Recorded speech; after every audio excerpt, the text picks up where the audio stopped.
Se você é um cristão ou conhece já ouviu a palavra evangelho como um tipo de resumo do que os cristãos acreditam e deve ter ouvido a frase "Deus ama você" ou "Jesus morreu por seus pecados". Com o tempo, palavras religiosas como evangelho podem perder o poder e significado, ficam familiares demais. Então vamos investir um tempo para redescobrir o que essa palavra evangelho significa para quem escreveu a Bíblia. Evangelho é uma tradução do hebraico do Antigo Testamento do verbo biser e do substantivo besorá. No Novo Testamento grego é euangelion, que é uma palavra composta. Eu significa bom e angelion significa anúncio. Essas palavras significam boa notícia, mas que tipo de notícia? Em hebraico, biser é o que podemos chamar de notícia nacional ou anúncio do rei.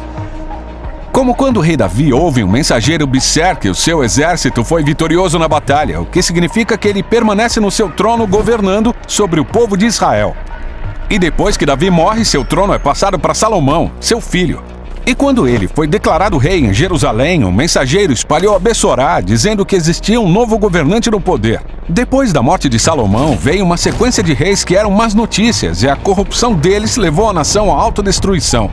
Por isso, o profeta Isaías anunciou a boa notícia de que um dia o Deus de Israel viria como rei cósmico, para confrontar todos os reinos corruptos e violentos e restaurar seu governo sobre todas as nações.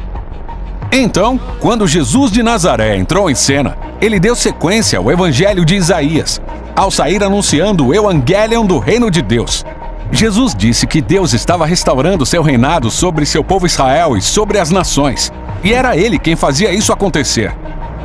Agora, o Evangelion sobre um novo reino comando significa uma nova forma de viver. Jesus disse que viver no reino de Deus significa segui-lo, baixando a espada e buscando a paz por meio de perdão e generosidade radicais, até mesmo em favor dos inimigos. A boa notícia exige que as pessoas tomem uma decisão. É por isso que Jesus levou o Evangelion a Jerusalém para confrontar os reinos corruptos e violentos da época. Mas ele os desafiou de um jeito surpreendente, com o poder do amor generoso de Deus. Enquanto era executado pelos inimigos, Jesus recebeu sua coroa e foi ridicularizado como um falso rei. Mas ele mostrou a verdadeira autoridade real ao perdoar os seus torturadores. Era Jesus que estava no comando naquele dia, dando a vida dele pelo pecado de outros. Então, alguns dias depois, tudo mudou. Jesus ressuscitou dos mortos como o verdadeiro rei, cujo amor é mais forte que a morte. Ele apareceu a centenas de seguidores e disse que espalhassem o Evangelion de que toda autoridade no céu e na terra pertence a ele. E eles compartilharam essa boa notícia por todo o mundo antigo e fizeram isso escrevendo os 4 relatos da vida de Jesus, que são o Evangelho.